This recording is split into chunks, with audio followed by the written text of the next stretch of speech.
तोंडाला पाणी सुटेल असा चमचमीत आपला मटर मसाला तयार झालेला आहे. हाय हॅलो नमस्कार, स्वागत आहे तुमचं आपल्या यूट्यूब चॅनलवर. तर आज मी बनवते मटर मसाला. त्यासाठी 1 वाटी मटर घेतलेले आहेत, कोथिंबीर घेतलेली आहे, 1 कांदा घेतला आहे, कढीपत्ता, 1 तुकडा अद्रकाचा घेतलेला आहे, 5-6 पाकळ्या लसणाच्या घेतल्यात आणि 1 टमाटर घेतलेला आहे. तर सगळ्यात पहिलं ना कांदा बारीक असा कट करून घ्यायचा आहे. आता कांदा कट करून झाल्यानंतर आपल्याला टमाटरही बारीक कट करून घ्यायचं आहे आणि मिक्सरच्या भांड्यामध्ये घालायचं आहे आणि थोडंसं मीठ घालून घ्यायचं आहे आणि 2 काजू घालायचे आहेत आणि याची बारीक अशी पेस्ट वाटून घ्यायची आहे. तर आता पेस्ट वाटून झालेली आहे. आता अद्रक, लसूण आणि कोथिंबीर बारीक असं वाटून घेणार आहे. तर आता इथं बारीक वाटून झालेलं आहे अद्रक, लसूण. त्यानंतर टमाटर ही छान अशी पेस्ट झालेली आहे, बघू शकता. त्यानंतर काय केलं, गॅसवर कढई ठेवलेली आहे. कढई गरम झाल्यानंतर 2 चमचे तेल टाकून घेतलं. तेल चांगलं गरम होऊ दिलेलं आहे. त्याच्यात 1 चमचा जिरे आणि 1 चमचा मोहरी घालून घेतली. टाकून त्यानंतर कढीपत्ता चांगला तळला की अद्रक, लसूण, कोथिंबीरची पेस्ट टाकायची आणि त्याचा कच्चा वास जाईपर्यंत चांगलं परतून घेतलेलं.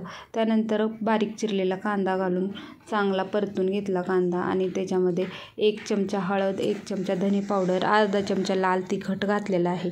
तुम्ही तुमच्या आवडीनुसार तिखट कमी जास्त करू शकता.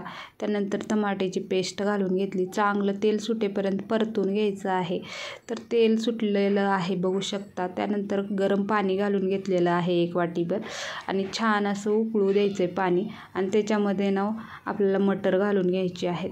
आता मटर घालून झाल्यानंतर चवीनुसार मीठ घालायचं आणि ना 1-10 मिनटासाठी ना ताट झाकून चांगलं शिजवून घ्यायचे आहेत मटर.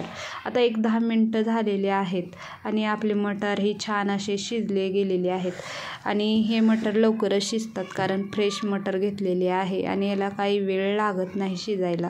तर मस्त अशी आपली मटर मसाला तयार झालेला आहे. तर बघू शकता कलरही छान आलेला आहे आणि वरून हिरवीगार अशी कोथिंबीर टाकून घ्यायची आणि मस्त असा आपला मटर मसाला तयार. जर तुम्हाला माझा व्हिडिओ आवडला तर व्हिडिओला लाईक करा, कमेंट करा, शेअर करा आणि चॅनलला सबस्क्राईब करायचं विसरू नका. आज तुम्ही या मटर मसाल्याला ना चपातीसोबत, पराठ्यासोबत किंवा भातासोबत खाऊ शकता. खूप छान आणि टेस्टी लागतं आणि अगदी 10 मिनटामध्ये बनतं. घाई गडबडीच्या टायमाला ना पटकन मटर मसाला बनवून देऊ शकता टिफिनसाठी. खूप छान आणि टेस्टी अशी रेसिपी आहे. आवडली तर लाईक नक्की करा.